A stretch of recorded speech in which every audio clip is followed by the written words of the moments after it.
Hi friends, welcome to Hindustan Times. I am Sweta Kaushal and Tuesday marks the 20th anniversary of Sunny Deol's film Gadar Ek Prem Katha. And the film's visionary director Anil Sharma is with us today. Welcome sir and Okay, congratulations. thank you very much. It's so nice talking to you. Hope everybody's fine and good. This is a testing time, so everybody has to take care of himself. And I hope since 1.5 year you people are might be taking care of yourself. Please do take good care of yourself. It looks just it happened yesterday only, or today only. It's happening just now. Such is the craze. So, what's been the craziest fan reaction for the film that you've seen, you've received? What you I didn't follow you. The craziest fan reaction. Oh God. The first and the foremost craziest reaction was on 14th June 2001 by 11 o'clock, almost 11 o'clock in morning. I got a call. I was in Ahmedabad, came early morning, so I got to sleep for, I was sleeping for 2, 3 hours, and there was a phone bell rings by 11 o'clock or so. And those days, the house phones used to be there, big black phones, and they're ringing, tang, tang, tang. My boy picks up the phone and he gave me, "Sir, somebody from Bhubaneswar has called you." So I took a phone और मैंने उनको बोला कि yes hello. वो वहां से बोलते हैं तो आप अनिल शर्मा बोल रहे हैं। मैंने कहा बोले, मैंने कहा जी, अरे आपने क्या कर दिया, बवाल कर दिया, ये कर दिया, वो कर दिया। मैंने हुआ क्या, गदर रिलीज हुई है। अच्छा, थर्सडे को उन दिनों एक दिन पहले ऐसी सब जगह पिक्चर रिलीज होती थी, रिलीज हुई है। तो बोले मैं पागल हो गया हूँ, बर्बाद हो गया हूँ, ये हो गया हूँ, वो हो गया हूँ। 3,000 आदमी थिएटर के बाहर आके खड़े हो गए। मैंने कहा अभी हुआ क्या? बोले अभी इंटरवल है गदर का। हुआ क्या? बोले अभी इंटरवल है गदर का। अरे मैंने कहा गदर का इंटरवल है तो वो लोग पैसे फेंक रहे हैं, लोग ये कर रहे हैं, लोग वो कर रहे हैं, लोग फलाना कर रहे हैं, लोग ढिकाना कर रहे हैं।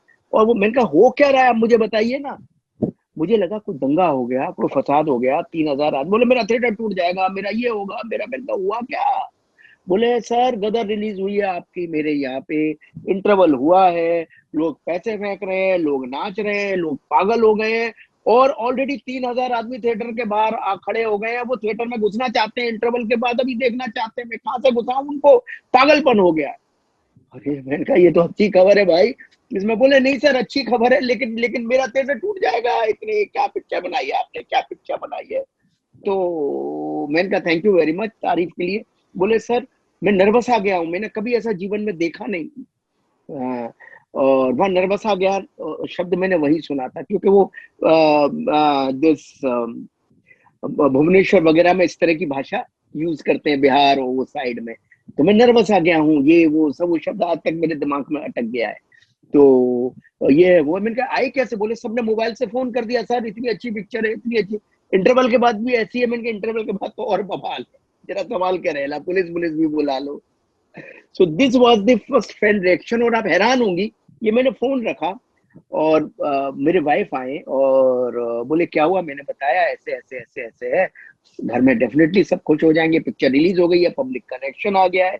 कि वहीं एक अखबार पड़ा हुआ था, जो अखबार दोपहर को आने वाला जो अखबार होता है वो पड़ा हुआ था। नाम नहीं लूंगा उस अखबार का, वो अखबार पड़ा था। उस अखबार में बोले इसमें रिव्यू आया, जरा पढ़ लो। मुस्कुराती हुई वो बोली, मैंने रिव्यू देखा। रिव्यू में लिखा था गदर एक प्रेम कथा, गदर ऐसे काट दिया था, और उसमें लिखा था गटर एक प्रेम कथा। अब बताइए। तो मैं हंसने लगा। मैंने कहा जिसका जैसा माइंड उसने वैसा लिख दिया, ठीक है, उनको ऐसा लगा होगा, उनकी मर्जी, मगर पब्लिक ने अपना रिएक्शन दे दिया है। तो ये दो क्रेजिएस्ट रिएक्शन थे जो मुझे मिले थे, एक फैन का और एक जर्नलिस्ट का। दो बाद में जर्नलिस्टों ने बहुत प्यार दिया और आज तक दे ही रहे हैं। आज तक जो जनरेशन गदर के साथ पली है, बड़ी है, आगे बढ़ी है, पैदा हुई, आज 22 22 24 24 25 25 28 30 साल के हो गए, वो इतना उन्होंने गदर 20 20 30 30 दफे देख लिए, and they love it so much. वो कहते हैं हमने आज से 15 साल पहले देखी थी तो भी पसंद थी, आज भी देखी है तो भी पसंद है। तो it's a god's blessing, and I am blessed by the god, it happened. वैसे तो आपने क्रिटिक का रिएक्शन बता दिया, but was there a compliment from a critique that really floored you? बहुत बहुत, अरे माय गॉड, ऐसा ऐसा रिएक्शन दिया क्रिटिक्स ने कि मतलब मेरे को कैसे कैसे फोन आए, लोगों ने कहा कि भाई आप तो दूसरी मुगले आजम बना के ले आए हैं, आप तो शोले ले आए हैं। मतलब मेरे को स्पेशली हिंदी बेल्ट्स के जो क्रिटिक्स थे उन्होंने आसमान पे उठा लिया। जो राजस्थान के क्रिटिक्स थे, जो पंजाब के क्रिटिक्स थे, जो बंगाल के क्रिटिक्स थे, मैं आपको बता नहीं सकता हूँ, बंगाल में लोग कहते हैं बहुत इंटेलेक्चुअल क्रिटिक्स होते हैं, उन्होंने और बॉम्बे में भी अंग्रेजी सिनेमा के भी बहुत अच्छा लोगों ने लिखा, पर दिल्ली में ज्यादा बेटर लिखा। बॉम्बे में थोड़ा बहुत मिक्स था, खासकर फिल्म लाइन से जुड़े हुए लोगों का वो कभी कभी कि नहीं हालातों में थोड़े से बायस्ड हो जाते हैं, लेकिन वही क्रिटिक्स आज जब मुझे मिलते हैं तो बोलते हैं सर कमाल हो गया, बोलते अब जब मिलते हैं बोलते सर अभी कुछ दिनों पहले ही गदर देखा था। वही क्रिटिक्स के भी फोन आते हैं बहुत सारे क्रिटिक्स के कि सर गदर आ रही है, मैं देख रहा हूँ, what a film it is. मैं कहता नहीं उनको कि आपने ऐसा लिखा था, मैं क्यों कहूँ, वो यही कहते हमने तो बहुत अच्छा लिखा था सर। मगर गदर को किसी ने 2.5, मैक्सिमम किसी ने 3 स्टार दिया, नहीं तो 2.5 स्टार दिए बॉम्बे में जो भी क्रिटिक्स थे। लेकिन दिल्ली में बहुत अच्छा मिला, पंजाब में बहुत अच्छा मिला, राजस्थान में माइंड ब्लोइंग, बंगाल में माइंड ब्लोइंग, सब जगह अच्छा मिला, गुजरात में तो बहुत ही अच्छा किया। तो ठीक है, जैसा जिसकी भावना, ऐसे लिख दिया लोगों ने जैसा जिसको लगा, और ठीक है। कौन इस तरह से आपकी कहानी फिर से कह सकता है आज के टाइम में? देखो भाई ऐसा है, मैं तो सोच ही नहीं सकता गदर को कोई मेरे अलावा रीमेक करे, और गदर अगर रीमेक होगी तो मैं ही करूंगा, और बिल्कुल एज इट इज बनाऊंगा, तो रीमेक की जरूरत ही नहीं, सेम को दोबारा रिलीज कर दूंगा। It doesn't required, it is so beautifully made, God has done it, God has crafted, not I, so crafting of God cannot be bad। गदर की कहानी मियाँ बीवी की कहानी है। एक बच्चा बोलता है अपने पिता को कि मेरी माँ को ला के दो, ये ठीक है, ये जो रामायण की कहानी है वही गदर की कहानी है। तो ऐसी एक कहानी होनी चाहिए, एक कहानी हो जो कहानी अब तो बच्चा भी बड़ा हो गया, जीते जो उत्कर्ष ने जो किया था वो भी बड़ा हो गया, तो कहानी फैमिली की कहानी हो, मगर रियलिस्टिक कहानी हो, रियलिस्टिक नोट्स हो कहानी में। कहानी एक्शन या हिंदुस्तान या पाकिस्तान की वजह से वो गदर हिट नहीं थी, वो एक रीजन था, उस सबसे बड़ी हिट थी, उसका रीजन था उसकी इमोशनल इंटेंसिटी, उसकी प्रेम कथा। गदर की प्रेम कथा इतनी अच्छी थी, और चाहे प्रेम कथा मियाँ बीवी के बीच में हो, बाप बेटे के बीच में हो, या माँ बेटे के बीच में हो, या बाप बेटी के बीच में हो, वो प्रेम कथा। अमरीश पुरी और उसकी बेटी का भी बड़ा अच्छा रिलेशन था, अमरीश पुरी और ललित दुबे जी और उनकी बेटी सकीना का भी बड़ा अच्छा रिलेशन। तो सनी और उसके ताया सुरेश ओबराय का भी बड़ा अच्छा रिलेशन था, वो सारी, ताई का भी बड़ा अच्छा। तो उत्कर्ष जो जीते जिसने प्ले किया, उसका और सकीना का बहुत अच्छा रिलेशन था, सब जीते और तारा सिंह का बहुत अच्छा रिलेशन था बाप बेटे का। तो दरमियान और जो विवेक शौक साहब रहे नहीं, और जो तारा सिंह था उनका बहुत अच्छा, ये सबकी एक प्रेम कहानियां थी, सबके रिश्ते बड़े गूढ़े थे, बड़े गाढ़े थे, शक्तिमान जी ने बहुत मेहनत से गढ़े थे, और सब बहुत अच्छा था, म्यूजिक कमाल था। तो बहुत सारी चीजें थी गदर को गदर बनाने में। ट्रू। आपने कहा कि ऐसा नहीं था, लेकिन आई एम श्योर एक बहुत बड़ा रीजन था the way India Pakistan emotions were played in the film. Yes yes, वो बहुत बड़ा इमोशन था। सो जो लेकिन सिर्फ वही नहीं था, लेकिन सिर्फ वही नहीं था। था, मोस्ट डेफिनेटली सिर्फ वही नहीं था, बट बहुत बड़ा पार्ट था। सो जो लेजेंडरी आइकॉनिक सीन है द हैंडपंप सीन, उस सीन के बारे में क्या बताऊं उस सीन के बारे में, बस यही कहूंगा उस सीन के बारे में कि जब वो सीन लिखा गया तो ज्यादातर लोगों को उस सीन से इत्तेफाक नहीं था, लोगों को लगता था ये बहुत फार फेच्ड है, ये कैसे हो सकता, खासकर इंटेलेक्चुअल लोगों को ऐसा लगता था, ये कैसे हो सकता है, क्योंकि इंटेलेक्चुअल लोग इमोशन, ऐसा नहीं इमोशनल नहीं होते, लेकिन वो लॉजिक और 2 4 में ज्यादा यकीन रखते हैं, लेकिन इमोशन 2 5 भी हो जाता है, 2 10 भी हो जाता है, समझे ना। इमोशन का कोई भाषा, कोई परिभाषा नहीं है, इमोशन अलग ही दुनिया की रीत है। देश के लिए कोई जान दे देता है, कोई माँ अपने बच्चे के लिए जान दे देती है, कोई बच्चा अपनी माँ के लिए कुछ भी कर देता है, कोई लड़का किसी लड़की के लिए अपने आप को कत्ल कर देता है, कोई लड़का किसी लड़की को जिसको बहुत ज्यादा प्यार करता है कत्ल कर देता है, कोई लड़की किसी लड़के के लिए कुछ भी कर देती है प्रेम में, तो वो किसी लॉजिक की परिभाषा में नहीं आता। प्रेम और मोहब्बत की परिभाषा और इमोशन की परिभाषा लॉजिक के परे होती है, लॉजिक के अंदर नहीं रह सकती है। लॉजिक तो एक भौतिक चीज है कि जिसके अंदर मैथमेटिक है, जिसके अंदर साइंस है, लेकिन कुछ चीजें साइंस के परे है। जैसे कि जब आप न्यूट्रॉन, प्रोटॉन, इलेक्ट्रॉन को तोड़ते हैं तो उसके अंदर, प्रोटॉन के अंदर कॉर्ड्स होते हैं।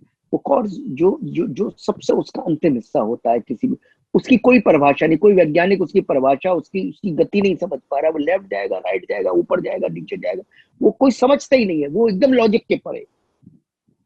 तो ऐसे इमोशन लॉजिक के परे, इमोशन हमारे वो कॉर्ड्स, हम कहते हैं ना कॉर्ड्स, हमारे कॉर्ड ऊपर नीचे हो रहे हैं, वो कॉर्ड्स ही इंसान के जो कॉर्ड्स है ना, वो किसी भी परमाणु के, वो जो परमाणु के अंदर कॉर्ड्स होते हैं, इट इज लाइक दैट, वो अलग होते हैं। तो जब मैं ये सीन लिख रहा था तो मेरा ऐसा मन कर रहा था कि गुस्से में मैं पूरी बिल्डिंग उठा के अमरीश पुरी पे फेंक दूं, अशरफ अली पे फेंक दूं, ऐसा लग रहा था। पर वो प्रैक्टिकल नहीं, हो नहीं सकता था। तो मैंने सोचा ऐसा क्या करूं, तो हैंडपंप मैंने गाड़ा। वो हैंडपंप उखाड़ना नहीं था, वो इमोशंस का बस था, कि वो एक व्यक्ति के अंदर जो इमोशन था, उस इमोशन का बस था। वो एक प्रतीकात्मक था कि भाई इमोशंस बस्ट हो रहे हैं। that was the, it was just a symbolic thing कि busting of the emotions। बहुत लोगों को ऐसा लगा ये कैसे हो सकता है। मैंने कहा भाई देखो, हनुमान जी गए थे, लक्ष्मण को संजीवनी बूटी चाहिए थी, नहीं मिली तो पहाड़ उखाड़ ली। अब बिलीव करते हैं, लेकिन वो इमोशन में उखाड़ा ना उन्होंने। हनुमान जी तो कुछ भी उखाड़ सकते हैं, मगर इमोशन में उखाड़ा। ठीक है, तारा सिंह हनुमान नहीं है, वो ऐसा नहीं कर सकता, बिल्डिंग नहीं उखाड़ सकता, लेकिन हैंडपंप तो उखाड़ ही सकता है। बस्ट आउट ऑफ इमोशन तो हो सकता है। बस्ट आउट ऑफ इमोशन कैसे दिखाओ? तो इट वाज एक क्रिएटिव लिबर्टी थी जो इमोशंस को बस्ट आउट करने के लिए हमने ली। और चूंकि थिएटर में बैठा हुआ हर व्यक्ति उस इमोशन को बस्ट आउट करना चाहता था, इसीलिए इतना बड़ा आइडेंटिफिकेशन है। लोग हंसे नहीं और लोगों ने तालियां बजाई, लोग बैठ। ये बात बहुत सारे इंटेलेक्चुअल लोगों को नहीं समझ आ सकती, क्योंकि वो लॉजिक से चलते, ये कैसे मुमकिन है? अरे भाई साहब, मुमकिन तो दुनिया में कुछ भी हो सकता है। मुमकिन तो कुछ भी हो सकता है। मुमकिन का क्या करे, इतना सा एटम सारा संसार को फाड़ देता है, और तो ये मुमकिन है ना, ये सब कुछ हो सकता है। Few very quick sort of questions. या We all know कि जो ओरिजिनल हमारी गदर एक प्रेम कथा है, the film, the characters, the actors, they've all done brilliant in what they've done. But if not Sunny Deol, who would be Dara Singh? Sunny से पहले धर्मजी हो सकते थे in his younger days. And nobody है। Ashraf Ali? अशरफ अली भी ये थे, लेकिन अशरफ अली के लिए फिर भी चॉइसेस हैं। प्राण हो सकते थे, अशरफ अली के लिए चॉइसेस हैं, अशरफ अली के लिए चॉइसेस हैं। जीते जीते जीते उतना नेचुरल बच्चा जो जीते था, जो बिल्कुल भी एक्टिंग नहीं कर रहा था, जो बोल रहे थे वही रिएक्ट कर रहा था, वो इंडस्ट्री में बहुत सारे होंगे, पर आई डोंट नो, उसके रिप्लेसमेंट होंगे बहुत सारे। पर गदर के टाइम में मुझे कोई बच्चा मिल नहीं रहा था। हम 3-4 महीने तक बच्चा ढूंढते रहे। और अमीषा पटेल घर आया करती थी ट्रेनिंग के लिए। वो हमेशा उत्कर्ष को देखती थी, वो 5 साल का था, तो वो कहती थी इसको क्यों नहीं बनाते। उत्कर्ष सुनते ही भागता था, बोले मुझे एक्टिंग नहीं करनी है। वो तो अभी केजी में पढ़ रहा था। वो भागता था, उसको पढ़ने में बड़ा मन था।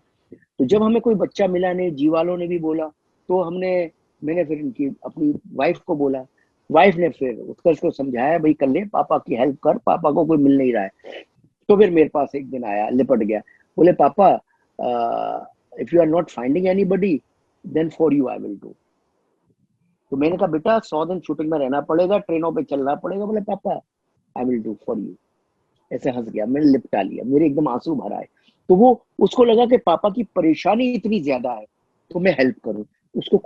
उसको एक्टिंग आती नहीं थी, वो जानता ही नहीं था, उसको कुछ मालूम ही नहीं था। उसको ऐसा बोला, जो बोला वो करता गया। The film released with another cult film, which is now totally cult, Aamir Khan की लगान। जी क्लैश बिल्कुल। के बारे में रिलीज के पहले आपके क्या एप्रीहेंशंस थे? मेरे तो उस जमाने में ऐसा हम लोग सोचते ही नहीं थे। लगान वॉज अ ग्रेट फिल्म, उसने भारत को बहुत सम्मान दिलाया। आमिर खान साहब, गोरवेकर साहब ने बहुत अच्छा काम किया। उसके प्रोड्यूसर थे स्वर्गीय दिस जम्मू सुगम जी, वो भी बेचारे बड़े भले इंसान थे। और इन सब लोगों ने बड़ा अच्छा काम किया। और उस वक्त ऐसा सोचा ही नहीं जाता था कि दो फिल्में क्लैश हो रही हैं, क्योंकि ये तो सब आज होता है। उनको अपनी फिल्म पे कॉन्फिडेंस था, हमको हमारी फिल्म पे कॉन्फिडेंस था। कम से कम मुझे तो ऐसे ही लगता है। हमने तो कभी डिस्कशन किया नहीं कि आप हटाओ, उन्होंने भी कभी हमसे डिस्कशन नहीं किया कि आप हटाओ, अपने मन में किया हो तो हमें मालूम है। तो हम मैं हमेशा ऐसा सोचता था कि दो क्या चार फिल्म भी एक साथ आएंगी और पिक्चर अच्छी होगी तो चलेंगी। तो यही हुआ। वो 2001 का 15 जून का वो वीक फिल्म का उत्सव बन गया। 12 बजे का शो लोग गदर देखते थे, 3 बजे का लगान, या 3 बजे का गदर देखते थे तो 12 बजे का लगान। और दोनों तरफ तालियां पड़ती थी। गेटी में एक चल रही थी, गैलेक्सी में एक चलती, मैंने खुद ऐसे देखी। तो दोनों तरफ लोग मजे ले रहे थे, दोनों तरफ लोग तालियां बजा रहे थे, और एक फिल्म उत्सव चल रहा था। और सिर्फ पेपरों में, अखबारों में, टीवी पे, रेडियो पे सिर्फ गदर लगान आता था। और एक पूरे देश में फिल्म उत्सव बन गया, एक पूरे देश में माहौल बन गया। मैं तो चाहता हूँ इस तरह का माहौल हर बरस एक बार बने, ऐसी दो फिल्में रिलीज हों, लोग डरे नहीं। आज जैसे लोग डरते हैं और वीकेंड ही सोचते हैं और छुट्टी सोचते हैं। 15 जून को कोई छुट्टी भी नहीं थी, लेकिन छुट्टी हो गई क्योंकि पिक्चर इतनी अच्छी थी। तो आज लोग छुट्टी सोचते हैं, आज लोग वीकेंड सोचते हैं। तो ये सब बिजनेस हो गया है, ये सब कॉर्पोरेट का बिजनेस हो गया। दे डोंट अंडरस्टैंड कि फिल्म की भी कोई ग्रेविटी होती है। फिल्म अच्छी बनाए, और दो क्या तीन फिल्में भी एक साथ चलेंगी तो पब्लिक को जो देखनी है वो देखेगा ही। अभी भी देखी ना ओटीटी पे, लोगों ने एक एक दिन में 6-6, 7-7 गेम्स ऑफ थ्रोन के एपिसोड देखे। अच्छे लगे तो देखे, नहीं देखे पूरा पूरा सीजन एक दिन में खत्म किया, 10 दिन में किया, नहीं किया। लोगों की कैपेसिटी बहुत है देखने की, लोग खूब देख सकते हैं। आप में दिखाने की क्षमता होनी चाहिए। आप बनाइए कि हर महीने में एक ऐसा उत्सव करिए ना, दो इतनी बड़ी हिट फिल्में रिलीज हो तो देखो तमाशा। That is so sweet. Aamir कल अपनी डिस्कशन में एग्जैक्टली यही बातें बोली है अबाउट द जी। Clash, so called clash. अच्छा, आमिर खान साहब से आपने बात की होगी। उन्होंने भी यही बातें बोली जैसे आपने हाँ, बोली, वो तो एग्जैक्टली सेम सेंस। जेन्युइन आदमी है। और उनको तो शायद गदर काफी पसंद भी है, जैसे मुझे लगान उनकी काफी पसंद है। तो भले आदमी है, बड़े आदमी है, क्रिएटिव आदमी है। उस सिनेमा बनाने में यकीन रखते हैं आमिर खान साहब। और सनी देओल सर का भी है ये, वो भी सिनेमा बनाने में यकीन रखते हैं। फिल्म चाहिए, सिर्फ वीकेंड का बिजनेस नहीं चाहिए। True. It was lovely talking to you. बहुत मजा आया। मेरा प्लेजर है Shweta. I am so happy to talk to you, and god bless you. Please take care, you and your family. मेरी तरफ से सबको नमस्कार बोलिए, सब अपना ख्याल रखें। और आपके सारे जो भी आपके पढ़ने वाले हैं, देखने वाले हैं आपके चैनल पे, I wish them good luck. And please take care everybody, good care of yourself. और थैंक यू वेरी कल मच। कल जी बॉलीवुड पे शायद गदर है शाम को, तो देखें और एंजॉय करें। Bye bye. श्योर।